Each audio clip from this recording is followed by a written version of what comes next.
Aquele vazio no peito, aquele silêncio na casa que grita o nome de quem se foi. É uma dor que nos torna vulneráveis, que nos faz questionar tudo e que, em seu auge, pode nos levar a considerar o impensável.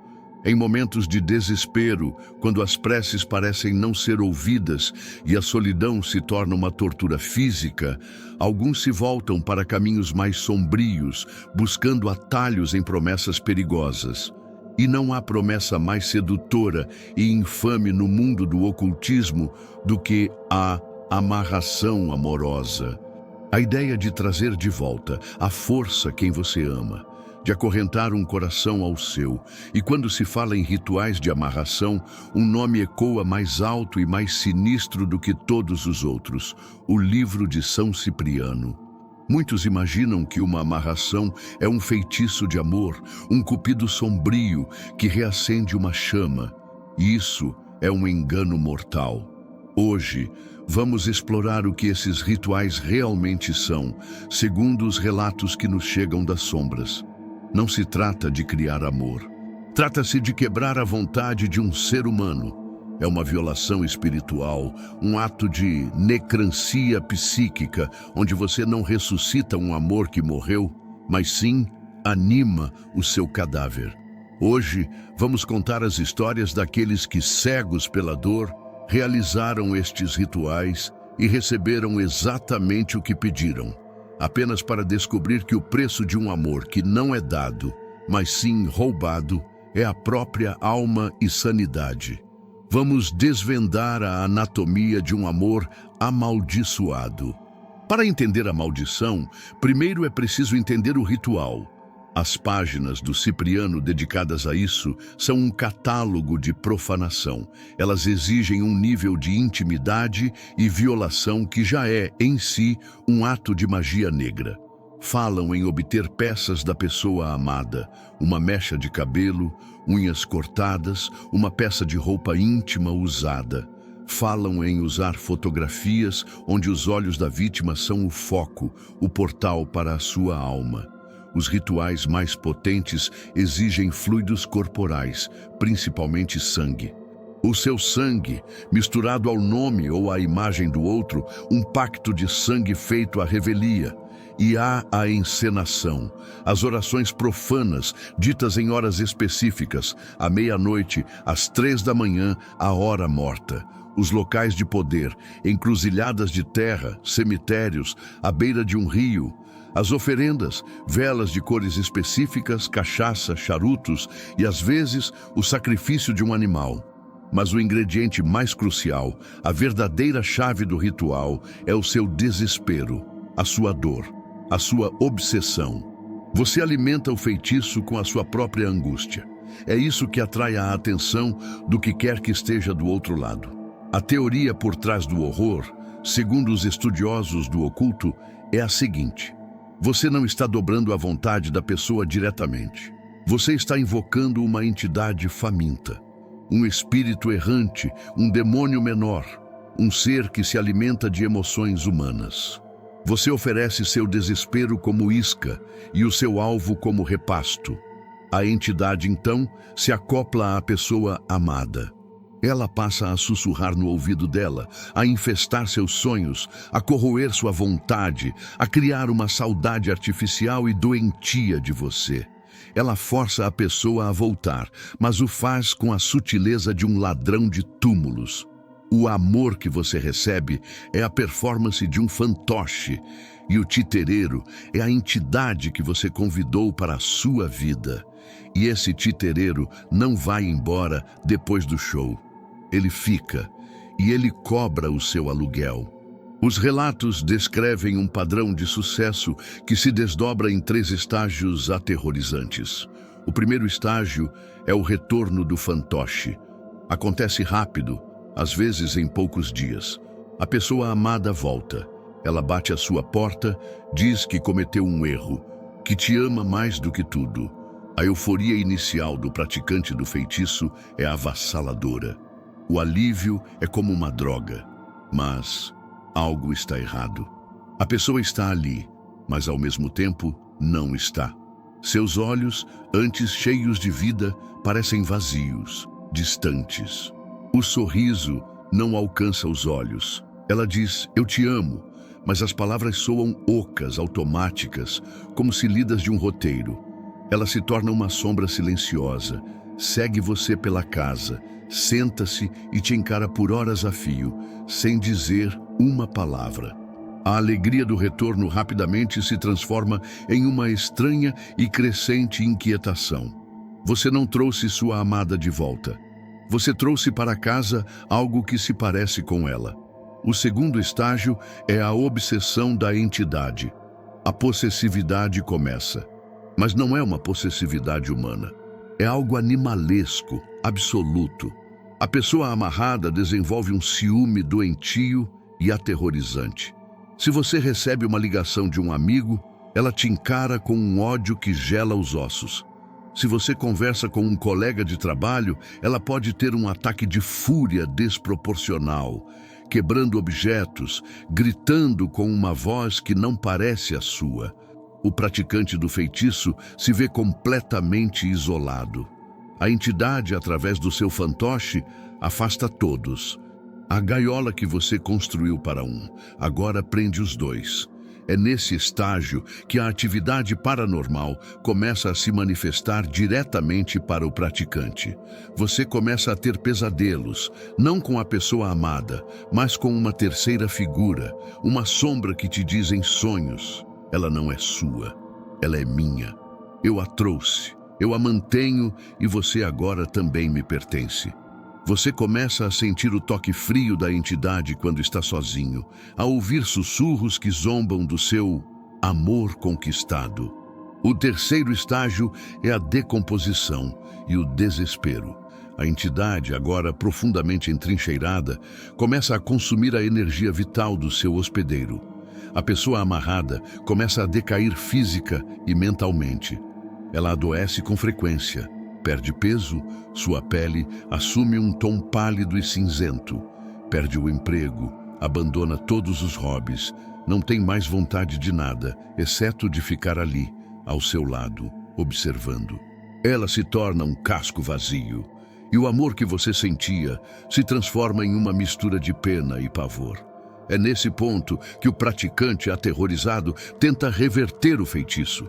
Ele queima os objetos, reza, procura ajuda. Mas é tarde demais. O ritual de amarração é um casamento de 3 vias. Ao tentar se livrar da entidade, ela se volta contra você com força total. A casa se torna um inferno. Objetos pesados são arremessados. Você acorda com arranhões no corpo. A figura sombria dos seus sonhos começa a aparecer enquanto você está acordado.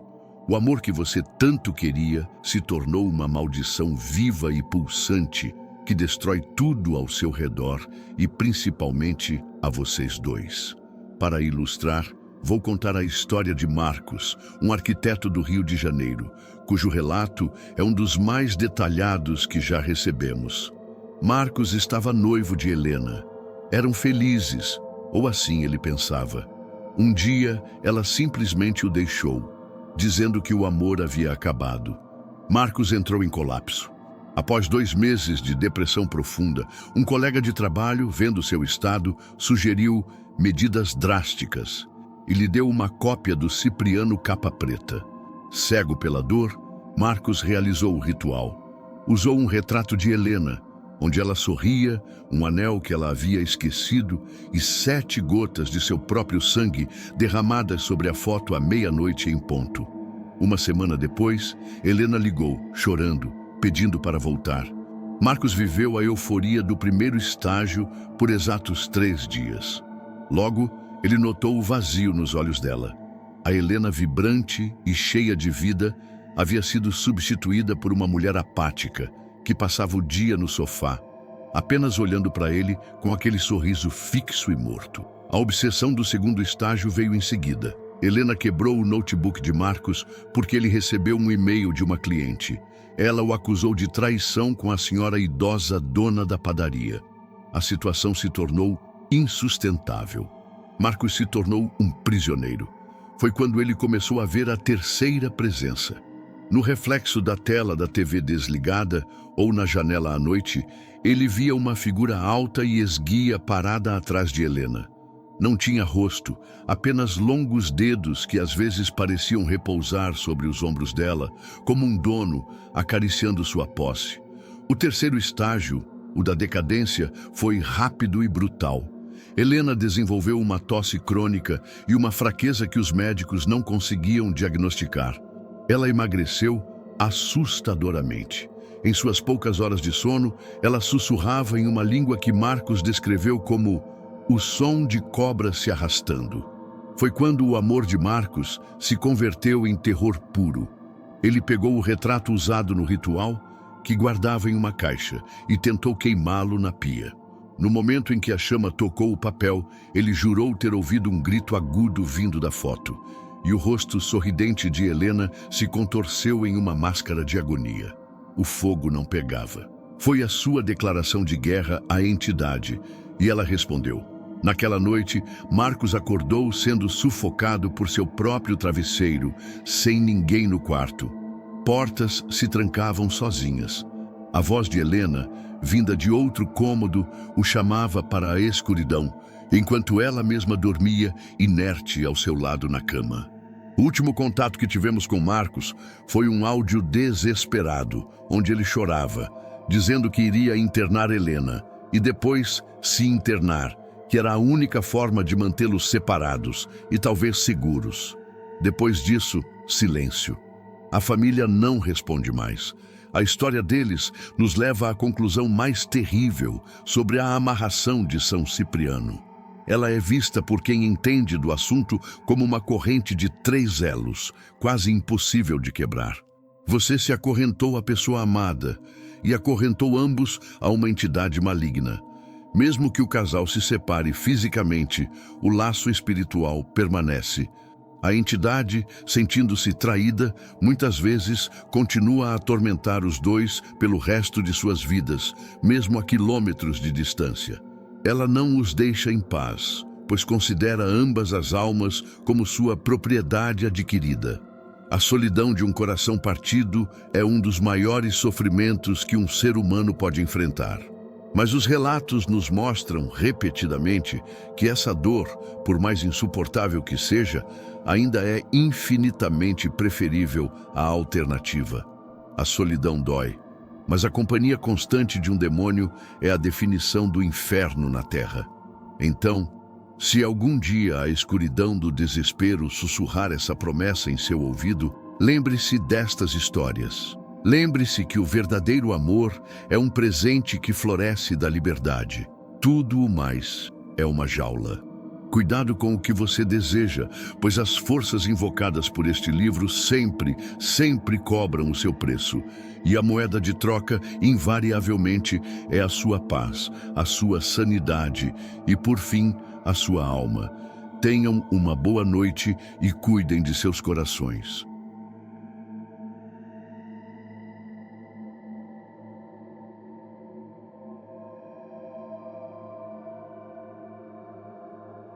Aquele vazio no peito, aquele silêncio na casa que grita o nome de quem se foi.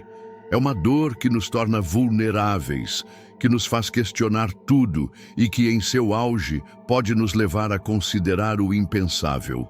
Em momentos de desespero, quando as preces parecem não ser ouvidas e a solidão se torna uma tortura física, alguns se voltam para caminhos mais sombrios, buscando atalhos em promessas perigosas.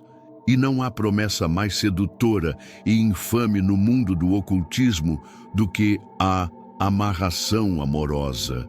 A ideia de trazer de volta à força quem você ama, de acorrentar um coração ao seu. E quando se fala em rituais de amarração, um nome ecoa mais alto e mais sinistro do que todos os outros: o livro de São Cipriano. Muitos imaginam que uma amarração é um feitiço de amor, um cupido sombrio que reacende uma chama. E isso é um engano mortal. Hoje, vamos explorar o que esses rituais realmente são, segundo os relatos que nos chegam das sombras. Não se trata de criar amor. Trata-se de quebrar a vontade de um ser humano. É uma violação espiritual, um ato de necrancia psíquica, onde você não ressuscita um amor que morreu, mas sim anima o seu cadáver. Hoje, vamos contar as histórias daqueles que, cegos pela dor, realizaram estes rituais e receberam exatamente o que pediram, apenas para descobrir que o preço de um amor que não é dado, mas sim roubado, é a própria alma e sanidade. Vamos desvendar a anatomia de um amor amaldiçoado. Para entender a maldição, primeiro é preciso entender o ritual. As páginas do Cipriano dedicadas a isso são um catálogo de profanação. Elas exigem um nível de intimidade e violação que já é, em si, um ato de magia negra. Falam em obter peças da pessoa amada, uma mecha de cabelo, unhas cortadas, uma peça de roupa íntima usada. Falam em usar fotografias onde os olhos da vítima são o foco, o portal para a sua alma. Os rituais mais potentes exigem fluidos corporais, principalmente sangue. O seu sangue, misturado ao nome ou à imagem do outro, um pacto de sangue feito à revelia. E há a encenação, as orações profanas, ditas em horas específicas, à meia-noite, às 3 da manhã, à hora morta. Os locais de poder, encruzilhadas de terra, cemitérios, à beira de um rio. As oferendas, velas de cores específicas, cachaça, charutos e, às vezes, o sacrifício de um animal. Mas o ingrediente mais crucial, a verdadeira chave do ritual, é o seu desespero, a sua dor, a sua obsessão. Você alimenta o feitiço com a sua própria angústia. É isso que atrai a atenção do que quer que esteja do outro lado. A teoria por trás do horror, segundo os estudiosos do oculto, é a seguinte: você não está dobrando a vontade da pessoa diretamente. Você está invocando uma entidade faminta, um espírito errante, um demônio menor, um ser que se alimenta de emoções humanas. Você oferece seu desespero como isca e o seu alvo como repasto. A entidade, então, se acopla à pessoa amada. Ela passa a sussurrar no ouvido dela, a infestar seus sonhos, a corroer sua vontade, a criar uma saudade artificial e doentia de você. Ela força a pessoa a voltar, mas o faz com a sutileza de um ladrão de túmulos. O amor que você recebe é a performance de um fantoche, e o titereiro é a entidade que você convidou para a sua vida. E esse titereiro não vai embora depois do show. Ele fica, e ele cobra o seu aluguel. Os relatos descrevem um padrão de sucesso que se desdobra em 3 estágios aterrorizantes. O primeiro estágio é o retorno do fantoche. Acontece rápido, às vezes em poucos dias. A pessoa amada volta. Ela bate à sua porta, diz que cometeu um erro, que te ama mais do que tudo. A euforia inicial do praticante do feitiço é avassaladora. O alívio é como uma droga, mas algo está errado. A pessoa está ali, mas ao mesmo tempo não está. Seus olhos, antes cheios de vida, parecem vazios, distantes. O sorriso não alcança os olhos. Ela diz, eu te amo, mas as palavras soam ocas, automáticas, como se lidas de um roteiro. Ela se torna uma sombra silenciosa, segue você pela casa, senta-se e te encara por horas a fio, sem dizer uma palavra. A alegria do retorno rapidamente se transforma em uma estranha e crescente inquietação. Você não trouxe sua amada de volta. Você trouxe para casa algo que se parece com ela. O segundo estágio é a obsessão da entidade. A possessividade começa. Mas não é uma possessividade humana. É algo animalesco, absoluto. A pessoa amarrada desenvolve um ciúme doentio e aterrorizante. Se você recebe uma ligação de um amigo, ela te encara com um ódio que gela os ossos. Se você conversa com um colega de trabalho, ela pode ter um ataque de fúria desproporcional, quebrando objetos, gritando com uma voz que não parece a sua. O praticante do feitiço se vê completamente isolado. A entidade, através do seu fantoche, afasta todos. A gaiola que você construiu para um, agora prende os dois. É nesse estágio que a atividade paranormal começa a se manifestar diretamente para o praticante. Você começa a ter pesadelos, não com a pessoa amada, mas com uma terceira figura, uma sombra que te diz em sonhos: ela não é sua, ela é minha. Eu a trouxe, eu a mantenho e você agora também me pertence. Você começa a sentir o toque frio da entidade quando está sozinho, a ouvir sussurros que zombam do seu amor conquistado. O terceiro estágio é a decomposição e o desespero. A entidade, agora profundamente entrincheirada, começa a consumir a energia vital do seu hospedeiro. A pessoa amarrada começa a decair física e mentalmente. Ela adoece com frequência. Perde peso, sua pele assume um tom pálido e cinzento. Perde o emprego, abandona todos os hobbies, não tem mais vontade de nada, exceto de ficar ali, ao seu lado, observando. Ela se torna um casco vazio, e o amor que você sentia se transforma em uma mistura de pena e pavor. É nesse ponto que o praticante aterrorizado tenta reverter o feitiço. Ele queima os objetos, reza, procura ajuda. Mas é tarde demais. O ritual de amarração é um casamento de 3 vias. Ao tentar se livrar da entidade, ela se volta contra você com força total. A casa se torna um inferno. Objetos pesados são arremessados. Você acorda com arranhões no corpo. A figura sombria dos seus sonhos começa a aparecer enquanto você está acordado.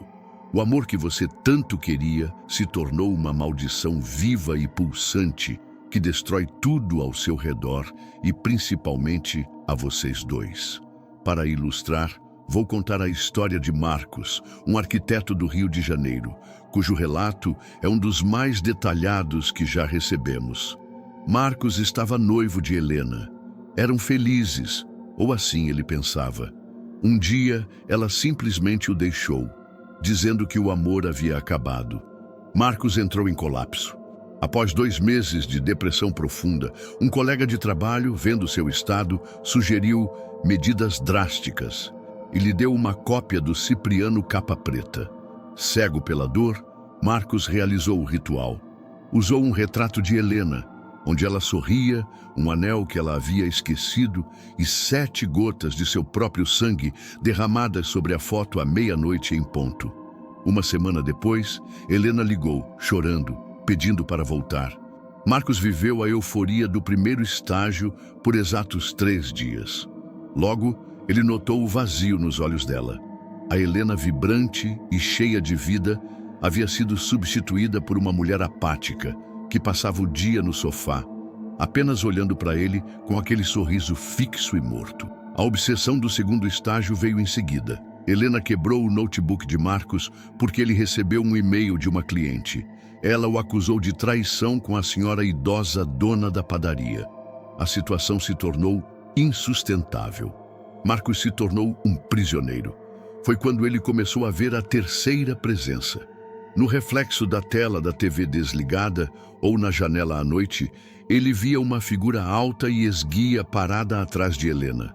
Não tinha rosto, apenas longos dedos que às vezes pareciam repousar sobre os ombros dela, como um dono acariciando sua posse. O terceiro estágio, o da decadência, foi rápido e brutal. Helena desenvolveu uma tosse crônica e uma fraqueza que os médicos não conseguiam diagnosticar. Ela emagreceu assustadoramente. Em suas poucas horas de sono, ela sussurrava em uma língua que Marcos descreveu como o som de cobra se arrastando. Foi quando o amor de Marcos se converteu em terror puro. Ele pegou o retrato usado no ritual, que guardava em uma caixa, e tentou queimá-lo na pia. No momento em que a chama tocou o papel, ele jurou ter ouvido um grito agudo vindo da foto. E o rosto sorridente de Helena se contorceu em uma máscara de agonia. O fogo não pegava. Foi a sua declaração de guerra à entidade, e ela respondeu. Naquela noite, Marcos acordou sendo sufocado por seu próprio travesseiro, sem ninguém no quarto.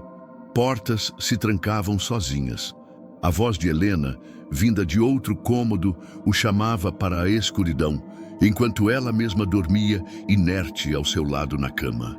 O último contato que tivemos com Marcos foi um áudio desesperado, onde ele chorava, dizendo que iria internar Helena e depois se internar, que era a única forma de mantê-los separados e talvez seguros. Depois disso, silêncio.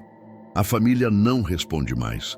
A história deles nos leva à conclusão mais terrível sobre a amarração de São Cipriano. Ela é vista por quem entende do assunto como uma corrente de 3 elos, quase impossível de quebrar. Você se acorrentou à pessoa amada e acorrentou ambos a uma entidade maligna. Mesmo que o casal se separe fisicamente, o laço espiritual permanece. A entidade, sentindo-se traída, muitas vezes continua a atormentar os dois pelo resto de suas vidas, mesmo a quilômetros de distância. Ela não os deixa em paz, pois considera ambas as almas como sua propriedade adquirida. A solidão de um coração partido é um dos maiores sofrimentos que um ser humano pode enfrentar. Mas os relatos nos mostram repetidamente que essa dor, por mais insuportável que seja, ainda é infinitamente preferível à alternativa. A solidão dói, mas a companhia constante de um demônio é a definição do inferno na terra. Então, se algum dia a escuridão do desespero sussurrar essa promessa em seu ouvido, lembre-se destas histórias. Lembre-se que o verdadeiro amor é um presente que floresce da liberdade. Tudo o mais é uma jaula. Cuidado com o que você deseja, pois as forças invocadas por este livro sempre cobram o seu preço. E a moeda de troca, invariavelmente, é a sua paz, a sua sanidade e, por fim, a sua alma. Tenham uma boa noite e cuidem de seus corações.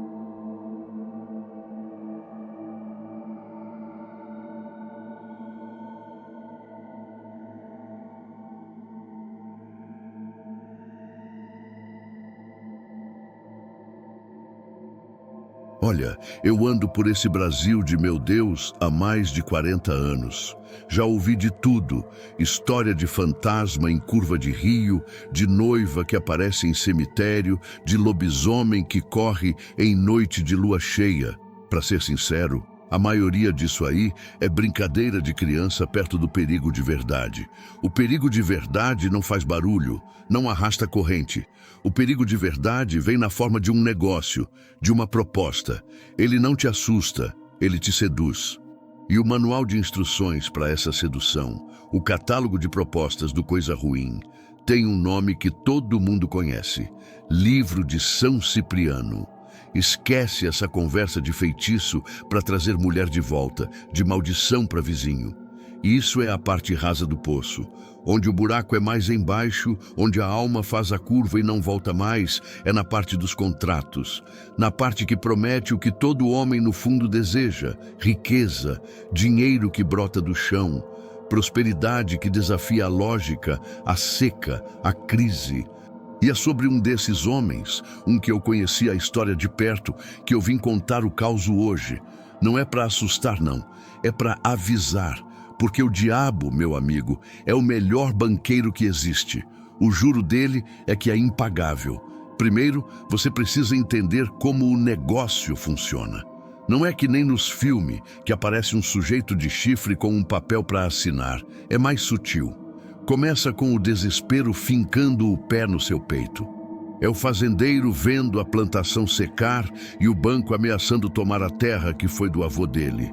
É o comerciante com o estoque encalhado e as contas se empilhando mais alto que a mercadoria. É a noite mal dormida, o suor frio, a sensação de que não há saída. É nesse solo, na terra do desespero, que a semente do Cipriano germina. O livro aparece, um peão antigo que te conta a história, um caixeiro viajante que deixa o livro esquecido no seu balcão. E lá dentro você encontra a seção, o capítulo sobre pactos de riqueza. As instruções são claras, quase como uma receita de bolo, mas os ingredientes dão um calafrio na espinha. Falam de ir a uma encruzilhada de 4 estradas à meia-noite de uma sexta-feira de lua minguante. Levar oferendas específicas, uma garrafa da melhor cachaça, um charuto do bom, um galo preto de espora afiada e o principal, a carta. Uma carta escrita à mão com a sua letra, pedindo o que você quer. Riqueza, sucesso, o fim das dívidas. E no final, a assinatura. A assinatura não é com caneta, é com sangue. Um pequeno corte no polegar, um pingo que sela o acordo, sua palavra e seu sangue. O ritual é esse, simples, silencioso e final. A partir daquele pingo de sangue, o contrato está aberto.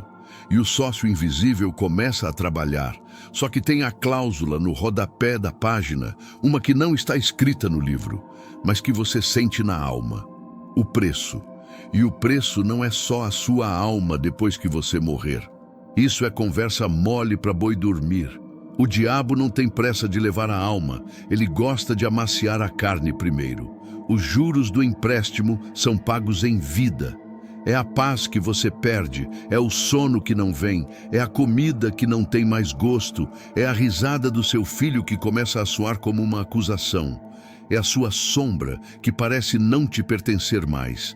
Ele te dá o mundo, mas te tira a capacidade de desfrutar dele. Agora que você entendeu a mecânica, deixa eu te contar o causo de seu Benedito, um cafeicultor lá do sul de Minas, na região de Varginha. Conheci a história porque o filho dele, anos depois, me procurou, com os olhos de quem viu o inferno de perto. Benedito era um homem bom, trabalhador, honesto, mas o orgulho dele era do tamanho da fazenda. E a fazenda estava morrendo. Uma praga chamada ferrugem estava comendo o café e uma seca teimosa rachava o chão. O gerente do banco já tinha dado o último aviso. Foi o desespero. Um capataz antigo, um velho chamado Zósimo, contou a história para ele. Disse que o antigo dono daquelas terras, lá nos tempos do Império, tinha feito um acordo e se tornado o homem mais rico da região. E mostrou o livro. Benedito, um homem que mal ia na missa, passou uma semana trancado com aquele Cipriano. E numa sexta-feira, ele fez o que o livro mandava. Foi para a encruzilhada, levou o galo, a cachaça e a carta. O filho dele me contou que no dia seguinte, seu Benedito estava diferente. Tinha um brilho febril no olho, uma energia que assustava. E então, o milagre começou. A chuva caiu só sobre a fazenda dele. As nuvens pareciam parar em cima da sua divisa. A ferrugem que comia as folhas do café sumiu como que por encanto. Enquanto seus vizinhos perdiam tudo, a colheita de Benedito foi a maior e melhor em 50 anos. Compradores da capital apareceram, oferecendo o dobro do preço pelo café milagroso dele. O dinheiro começou a jorrar. Ele pagou o banco, comprou a fazenda dos vizinhos falidos por uma ninharia, adquiriu maquinário novo, construiu uma casa que parecia um palácio. Virou o rei do café, mas foi aí que a cobrança dos juros começou. A primeira parcela foi a família. Dona Lúcia, a esposa dele, uma mulher alegre que vivia com um sorriso no rosto, se tornou uma sombra silenciosa dentro da casa.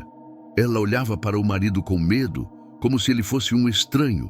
Os filhos, um a um, foram embora para a cidade, dizendo que o pai tinha se tornado um homem frio, um avarento, que só falava em cifras e hectares. A risada morreu na casa de Benedito. A mesa farta que ele tinha todos os dias para ele tinha gosto de cinza. A segunda parcela foi a paz. Ele começou a ver coisas. No começo, era um homem. Um homem muito bem vestido, de terno preto, chapéu e sapatos brilhantes, que ficava parado na divisa da fazenda, só observando o trabalho. Nenhum peão via o homem, só Benedito. Ele dizia que o homem parecia um gerente de banco, fiscalizando o investimento. Depois, o homem de preto começou a aparecer mais perto, no terreiro de secar café, no alpendre da casa. Ele nunca dizia nada, só sorria. Um sorriso fino, de quem sabe o saldo final da conta. A terceira parcela foi a carne. O gado de Benedito, o melhor da região, começou a morrer. Apareciam caídos no pasto, secos, como se todo o sangue tivesse sido drenado, mas sem uma única marca na pele. E o próprio seu Benedito começou a secar por dentro. Desenvolveu uma doença que nenhum médico conseguia explicar. Um frio constante nos ossos, mesmo sob o sol de 30 graus. Um cansaço que não passava. Ele dizia para o filho que, à noite, ouvia vozes em seu quarto, como se fossem dois homens negociando. Discutiam a depreciação do ativo, o prazo de quitação. Estavam falando dele. O desespero final de Benedito foi tentar quebrar o contrato. Ele construiu uma capela na fazenda, doou uma fortuna para a igreja local, pagou promessa em Aparecida. Nada adiantou. O homem de preto agora entrava em seu escritório. Benedito o via sentado em sua poltrona, folheando seus livros de contabilidade. O fim do causo é triste e seco, como um pé de café depois da geada. O filho de Benedito o encontrou caído em seu escritório, morto. Causa da morte, segundo os médicos, parada cardíaca. Mas sobre a mesa havia um documento, uma escritura de doação de toda a fazenda, de toda a riqueza, de volta para o portador. E a assinatura de Benedito estava lá, fresca, em um borrão de sangue escuro. No dia seguinte, a notícia veio como um raio.